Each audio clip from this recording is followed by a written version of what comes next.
look at surely. this. Now Oh. knight takes b3. Has he got enough time? Piquet can push the g pawn. Oh, he's trying, but a capture on Oh, G5. he can take on G5. It's a forces draw. It's a draw. It's a draw in endgame. There's nothing to play for. Adams surviving.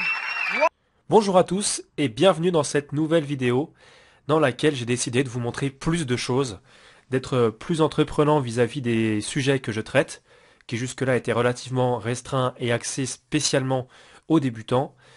Aujourd'hui j'ai envie de changer un peu, parce que je pense qu'il y a une certaine lassitude aussi et que certains joueurs aimeraient bien se retrouver un peu plus dans mes vidéos. Et donc je vais clairement axer mes vidéos pour un niveau un peu plus élevé. Mais tout en restant accessible à tous, et même aux débutants. Donc vous allez voir tout de suite une position tirée de la petite vidéo que je vous ai montrée, une petite vidéo qui opposait deux grands maîtres, et dans laquelle, eh bien, effectivement, la nulle a été conclue assez rapidement. Alors, que s'est-il passé? Et pourquoi, surtout, les coups qui ont été joués n'ont pas été, pourquoi ça n'a pas été d'autres coups, pourquoi c'était ceux-là qui ont été choisis par les deux joueurs? Vous verrez que c'est tout sauf un hasard et qu'ils n'ont pas joué des coups comme ça, juste pour jouer des coups et pour se débarrasser en partie rapide. Pas du tout. Ils ont joué les meilleurs coups quasiment, enfin en tout cas, ils n'ont pas joué de mauvais coups. Ils ont joué à chaque fois de très bons coups. Peut-être pas forcément les meilleurs coups, mais dans une position égale, de toute façon, on peut quand même dire que c'est plus ou moins les meilleurs coups parce que la position reste égale. Donc, dans cette position que vous reconnaissez sûrement, les blancs ont joué roi F4, avec l'idée certainement de pouvoir passer les pions ici, et de pouvoir aller chercher une promotion, tout simplement. Sur une case blanche probablement, puisque le fou est de case blanche, donc peut-être que le fou irait plus là. Et donc l'idée c'est véritablement d'aller chercher une promotion. Les noirs, quant à eux, ont une idée un peu inverse. Ils veulent aller chercher une promotion de leur côté. Donc, quand je dis inverse, c'est le point de vue du sens, évidemment. Les blancs veulent faire promotion, les noirs veulent également faire promotion. Mais le sens, bien évidemment, ne sera pas le même, vu que les blancs vont aller dans le camp des noirs, et les noirs vont essayer d'aller dans le camp des blancs. Donc dans cette position, le fou, je pense, est légèrement supérieur au cavalier. Mais avec une défense adéquate, eh bien vous allez voir que les noirs parviennent à annuler sans trop de problèmes.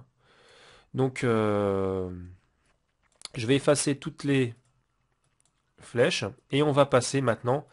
on va décortiquer tout simplement les coups qui se sont joués, et je vais vous expliquer après chacun pourquoi il a été joué et dans quel but. Donc après roi F4 pour pousser clairement le pion en G, ici, pour pousser ce pion et pour dégager le chemin, donc tout en restant relativement protégé. Alors pourquoi pas roi F5? Ça, c'est une excellente question. Si vous vous posez cette question, elle est excellente. Effectivement, on peut se dire, mais roi F5 gagne une case supplémentaire ici. Et on voit que on contrôle donc la case G6 pardon, qui était déjà contrôlée par le pion en H5, mais malgré tout, ça semble plus évident de jouer roi en F5 au lieu de roi en F4. Donc pourquoi pas roi F5? Eh bien, vous allez tout de suite comprendre. En fait, le problème, c'est qu'après roi F5, il y aurait par exemple cavalier D4 échec. C'est une possibilité. Donc tout de suite, on souffre d'un échec. Roi E5, mais le roi n'est plus très proche de ses pions. Donc vous voyez qu'il y a une case ici, hein, et donc qui les sépare. Et donc le roi doit cette fois-ci retourner sur cette case pour pouvoir recontrôler les cases de poussée du pion naturel. Donc c'est un petit peu dommage d'arriver à cette extrémité, surtout en fin de partie. Il y a quelque chose que je dois vous dire, c'est que ce cavalier-là, en fin de partie, c'est une plaie. C'est une plaie parce que tout joueur de blitz ou tout champion qui se retrouve dans une situation de manque de temps, de Zeitnot, va se voir infliger des échecs avec le cavalier, etc. et peut perdre un temps fou pour se sortir des échecs.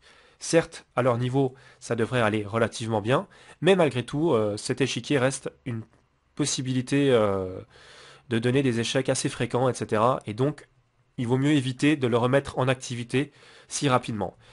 Après tout, il est pas si mal en B3. Donc, roi F5, c'est dommage parce qu'il y a tout simplement cavalier D4, peut-être pas tout de suite, mais en tout cas, ça va arriver. Et puis, donc ça n'apporte rien de mieux pour les blancs. Il vaut mieux jouer roi F4. Roi F5 est un peu moins bon. Enfin, encore une fois, la partie est égale, mais disons que ça offre moins d'activité à ce cavalier qui est ici. Voilà. Donc B5, les blancs gagnent du temps pour pousser leur pion. Hein. Eh bien, tout simplement, les noirs font de même. Ils gagnent du temps pour pousser leur pion aussi. Donc voilà, chacun va essayer d'aller à promotion. Dans cette position, les blancs auraient certainement pu tenter de jouer fou D5, et vous allez comprendre pourquoi. Fou D5 était un coup intéressant. Donc déjà, il faisait pression sur le cavalier, mais en plus, il contrôlait surtout la case, depuis D5, il contrôlait la case E6, et vous allez voir que c'est une case importante dans cette position. Donc je vais vous montrer pourquoi je vous dis ça. Alors, dans la partie, il s'est joué G4. Menaçant, G5, on est d'accord. Et cavalier D4. Alors déjà, on va faire le point. Cavalier D4. Quelles sont les cases que contrôle ce cavalier? Nous les avons ici, les 8 cases que contrôle ce cavalier. Alors le problème, c'est que, vous allez le voir, ce cavalier va s'échanger contre un pion blanc, et donc le gain blanc sera impossible. Déjà, il nous faut analyser plus en profondeur cette position. Donc on voit déjà maintenant les cases que contrôle le cavalier.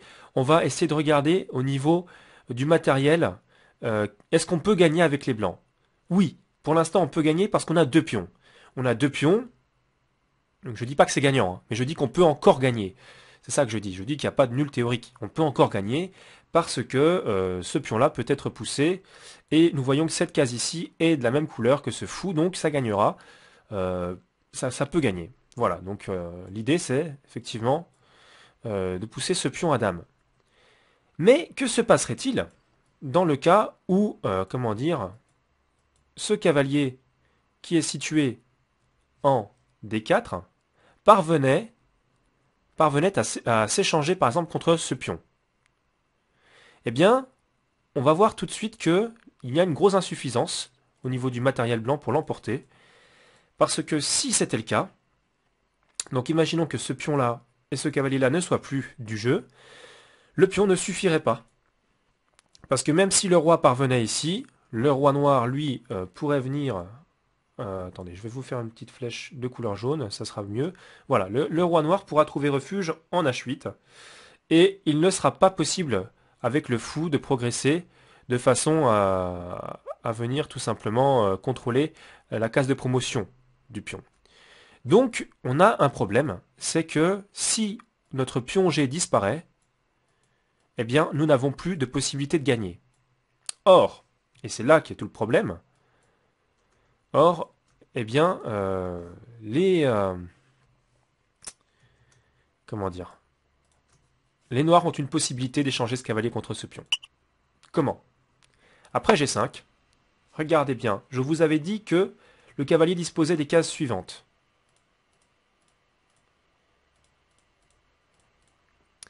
Eh bien, on remarque qu'il peut faire une fourchette en E6. Roi F5. C'est ce qui s'est joué dans la partie. Et après, cavalier prend. Roi prend. Roi G8. Le grand maître qui jouait avec les pièces noires a parfaitement compris l'idée de la position, qui est que ce fou ne suffira pas à gagner dans cette position avec ce pion. Pourquoi? Eh bien, nous allons même faire en sorte on va faire comme si ces 2 pions noirs n'existaient pas. Comment les blancs pourraient-ils parvenir à gagner? Ces 2 pions vont de toute façon probablement tomber, puisque le fou pourra facilement venir ici. Attendez, je vais retirer les cases, voilà. Il pourra facilement venir ici. Les 2 pièces seront protégées, le fou et le pion. Et puis le roi pourra venir ici capturer les pions noirs. Ce sera certainement possible. Peut-être pas aussi simplement, mais ça sera certainement possible. Mais même si on parvenait à faire cela, on va faire comme si les deux pions étaient déjà tombés, eh bien on va se rendre compte que simplement on ne peut pas progresser avec les blancs. Pourquoi? Parce que le roi noir ici est situé sur la case H8, la case naturelle de promotion du pion. Or, comme on n'a pas de fou de case noire, on a un fou de case blanche, eh bien on ne pourra pas déloger le roi. On ne pourra simplement pas déloger le roi. Alors que va-t-il se passer? Eh bien je vais vous montrer très simplement. C'est tout simple. Voilà. Imaginons qu'on joue roi H6. Roi J8. Fou des 5 échecs. Roi H8. Imaginons que ces deux pions n'existent pas. Eh bien, avec les blancs, on ne peut pas progresser. Si on fait par exemple le roi G5, le roi revient ici et pourra toujours jouer sur ces deux cases. Il n'y aura pas moyen de l'empêcher de partir de ce coin de l'échiquier, donc le pion ne pourra pas être promu. Alors, si on pousse le pion, ça ne change absolument rien. Roi ici, et maintenant, il va pouvoir jouer ce roi sur ces deux cases, sur ces deux cases-ci, que sont H7 et H8, et il n'y aura aucun moyen de l'en déloger. Donc on pourra simplement plus progresser, puisque dès qu'on jouera, vous allez voir par exemple, si là tout de suite on joue roi G6, c'est patte. Actuellement les deux pions peuvent bouger, mais de toute façon les deux pions on va être obligé de les capturer, puisqu'ils vont menacer d'aller à la dame. Donc imaginons que ces deux pions aient été capturés, même comme ça on ne pourrait pas gagner. Ce serait impossible. Parce que le pion ne peut pas être promu, tout simplement. Il ne pourra pas aller à dame. Le roi contrôle la case de promotion du pion. C'est la raison pour laquelle, plusieurs coups auparavant, dans cette position, le grand maître a opté pour cavalier D4, prévoyant que si la poussée G5 avait lieu, il pourrait jouer cavalier E6 échec, comme il l'a joué dans la partie, et après roi F5, cavalier prend F5, roi prend F5, roi H8, position de nul. Et ça va même plus loin que ça. C'est que cette position de nul, c'est même une position de nul théorique. Puisque le pion ne peut pas aller à dame, donc on ne pourra même pas avoir une position de mat ici. C'est impossible. Enfin, à moins que les noirs fassent exprès. Mais si les noirs se limitent à jouer sur les cases que je vais vous montrer, qui sont celles-ci, ou à la limite peut-être même J8, eh bien, en restant sur ces 4 cases, et il y en aura forcément au moins 2 à disposition, hein, pour qu'ils puissent jouer dessus et alterner ces cases, eh bien, le pion ne pourra simplement pas progresser et aller se promouvoir. Voilà pourquoi le grand maître avait joué comme ça, et donc voilà pourquoi après roi H8, eh bien, la nulle est accordée immédiatement. J'espère déjà que cette première vidéo avec des idées un petit peu plus poussées sur le jeu vous a plu. Là on est vraiment sur de la stratégie intéressante, vraiment sur des idées globales très intéressantes. Donc c'est un secret de grand maître. Et oui, dans ce type de position, sacrifier la pièce pour obtenir la nulle, c'est vraiment récurrent. Et donc c'est ce qu'il faut chercher à faire à tout prix, pour éviter par exemple de perdre autant, ou pour éviter tout simplement d'avoir une position à jouer trop longtemps, et puis peut-être de commettre une erreur. Ici, il n'y a pas d'erreur possible. Le roi noir va se contenter de jouer simplement sur ces 4 cases, et obtenir une nulle très facile. Voilà, donc je vous dis à très bientôt pour de nouvelles vidéos, et je vous souhaite de rapides progrès.